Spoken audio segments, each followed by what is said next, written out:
everybody, my name is Simone. I'm with America's Canine Caring Angels Dog Training, and this is Aurora again. She's our puppy Cavapoo, and we're out here today to talk about house training.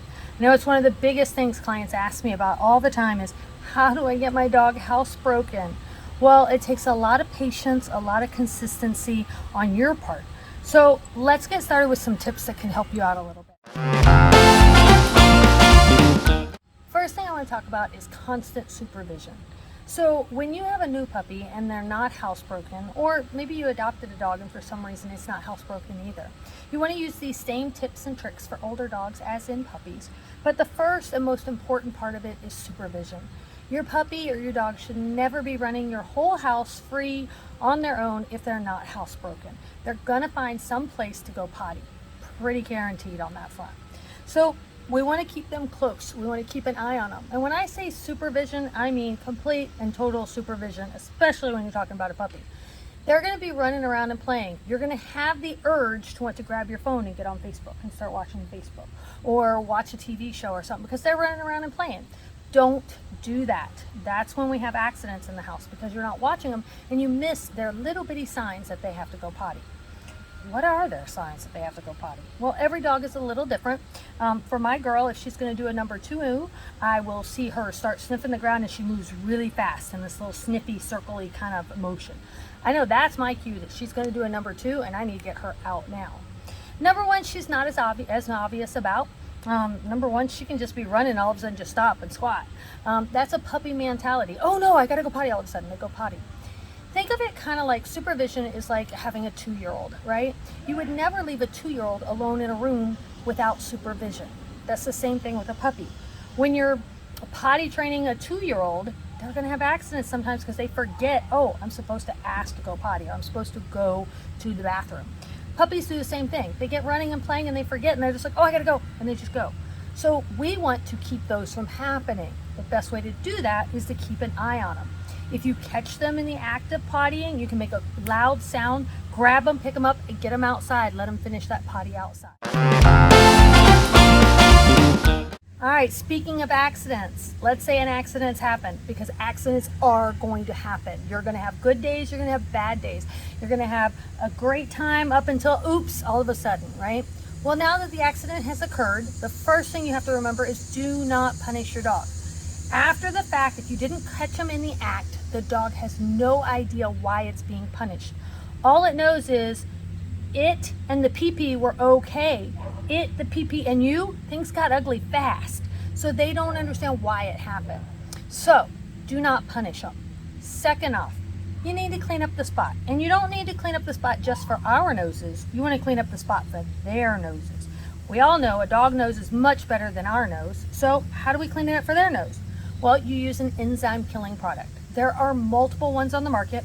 I'm not going to name any particular one because I'm not out there selling for them.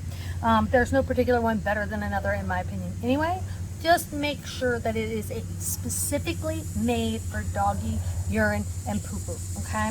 That's going to get rid of the smell for their nose as well. Why do we care? Well, we care because if they can smell it, they will think it's a potty. If they think it's a potty, that's where they're going to go potty. That's where a lot of my clients come to me and go, well, he goes to the potty in the same spot every single time. They haven't used an enzyme killing product, and that spot smells like the potty now. The second tip I have is access to water and food. We want to limit that access to water and food. We're not saying don't feed them and don't give them water. That is not good. But what we want to do is limit how much water they're taking in and know when they're eating. Because here's a tip, guys. Every time a doggy eats, about 15-20 minutes after that, they're gonna have to do a number 2 probably. So in feeding them on a routine and a set schedule, you're gonna have a better opportunity to know when are they gonna do their number 2s. Here's the thing, how often should you feed a dog is my next question most people ask me. That's between you and your vet, okay? I'm not a vet, I don't know those answers exactly. I will say an adult dog in general, you would feed 2 meals a day, in the morning and in the evening. My puppy, some puppies, they say feed 3 times a day. My particular puppy eats 4 times a day because she's so little, she can have low blood sugar happen really quickly on her, so she has to eat more often to keep that sugar level where it belongs. But again, that means she poops more often too. But talk to your vet. Know what is good for your dog, okay? Give them water every time they eat. They should have some water, whether that's in their food or in a bowl that you offer it to them. Also, you want to offer water when they've been running around, having a lot of fun, playing a lot, because they're going to need that water at that point in time. So the next thing I suggest is taking them out frequently, every hour, hour and a half. They can't hold it for very long, guys. So we want to get them out as often as we can to make sure those accidents don't happen. You want to make sure that when you take them out, you go out with them, watch them. And when they do go potty, then what you want to do is you want to reward them. How do you reward them? You can use treats. Some people do. I personally use praise as my reward. What does that look like? That looks like she's going potty, she's in the process, and I'm going to tell her, oh, good girl, good potty, good girl. When she's completed pottying, it's, oh, what a good girl, good potty, and she gets lots of love and lots of affection for going potty where she belonged and where she should be going potty. Now, I also use the command go potty when I take my dog out. You can use whatever command you want to. So when I take her out to the bathroom, when I take her outside in this play area, which is where she is designated her potty area, when we take her outside, we always use the word go potty. That way she learns that that's what she should do when she comes outside. You can use whatever command you want to. Just make sure you praise them a lot when they do it so that they understand that's what you want and that's where she should go potty. My next suggestion is using a kennel or a crate. Here's the reason we want to use a kennel or a crate. We can't keep our eyes on our dog 24/7, 365 days a year, okay? That's just not something we're able to do. And being a puppy, they're going to find places to go potty in the house if we're not watching them. They're also going to find things to get into if we're not watching them. So you want to keep a really close eye on them, and when you can't, put them in a crate or a kennel. Now, with that being said, you want the crate or kennel to be small enough for them to stand up, turn around, and lay down, but you also don't want it to be so big that they can potty in one corner and sleep in another corner. Because here's the trick. Here's why kennels and crates work. Most dogs don't want to sleep where they go potty. So if the crate's really big like this play area is, she's going to potty in that corner and come and sleep in this corner. That's not helping us at all. So we want it small enough that if she goes to sleep, she sleeps, and then she doesn't potty at that spot.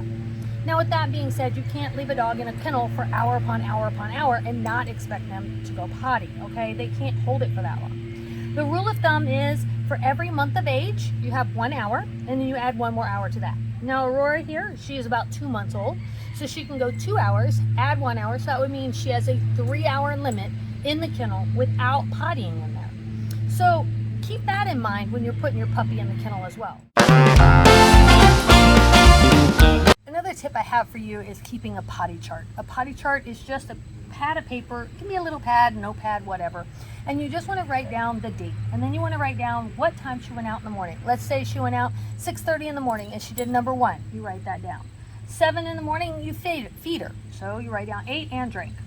7:30 a.m. You took her out again because it's been 20-30 minutes since she finished eating. And she did a 1 and a 2.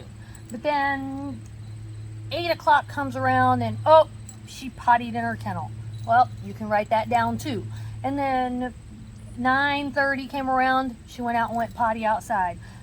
You keep doing this every time you take her outside, however often that may be. Write down every time she goes potty outside or goes potty inside. Write down when you feed her, when she drinks.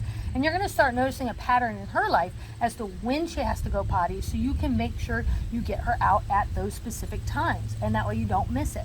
Plus, later on, when you start potty training better and she's getting housebroken, you're going to start noticing, oh, look, she's not having as many accidents. Or, look, she's able to hold it for longer. Or just different things. Let's be honest, guys. We struggle with time, and we don't keep track of our time as it is. You know, you get on Facebook and you notice you're thinking, oh, I've been only on here 20 minutes, but you've actually been on there for 2 hours and you didn't even realize it, right? Well, the same thing's can happen with puppies and taking them out and getting them potty trained and stuff. So sometimes we don't see the advances and whatnot if we're not writing them down. So make your potty chart. Yes, keep an accurate, good potty chart, right? It's going to help you see their successes and be a little bit more confident when things go wrong, because they're going to have accidents, guys. Don't forget that.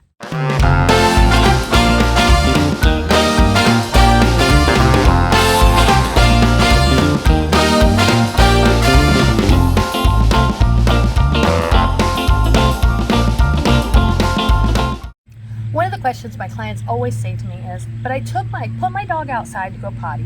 They came right back in and then they went potty on the floor. Well, here's the reasoning for that. When you take a puppy outside, you have to go outside with it. You put them on a leash, walk them around the yard, take them to their potty spot. So a potty spot can be anywhere in your yard that you want your dog to go potty in. Now, once they potty completely, do 1 and 2 if they're expected at that time of the day to do that. Then you bring them in and they have earned the freedom to roam the house with you watching them. They don't get that freedom if they didn't go potty. If they don't go potty, you bring them in, you put them back in their kennel or their crate for another 15-20 minutes, and then you take them out and see if they'll go potty again. Once they've gone potty outside, now they've earned the freedom to be allowed to roam the house for a little while you're watching them. So now you guys have been following all my tips and tricks. Things are going great, and you're starting to wonder, well, maybe my dog's housebroken. How will I know if they really are housebroken? Well, keep in mind this process is going to take 2 to 3 months. It could be shorter, it could be longer. It depends on your consistency and your sticking with it, right? But when do you know? What are the signs to know, hey, my puppy is housebroken? Well, one of those big signs is they're not having accidents in the house anymore. They're staying dry all the time. No accidents in the kennel. You're going good. Things are going great for you. Another way you can know is by them going potty on command. So let's say you picked them up, you brought them outside, you put them on the grass, and you said, go potty, and they immediately go potty. That's a sign showing that they're responding to that command of go potty. The third way of knowing whether they're getting housebroken or not is they start asking to go out sometimes. So maybe asking to go out looks like, hey, I run to the door and go, open the door. Or she barks at me, or she sits in front of me and just stares at me. Whatever those signs may be, those are her way of saying, hey, I gotta go out. And that's great, because that's saying she understands I gotta go potty outside and not inside. So these are a few, are you getting tired, girl? These are a few of the ways that you'll know whether your puppy is housebroken or not. I hope these tips and tricks help you guys out. Watch out for some more videos. Aurora and I will be there to show you some new things out there as well. Have a great day, guys. Bye-bye.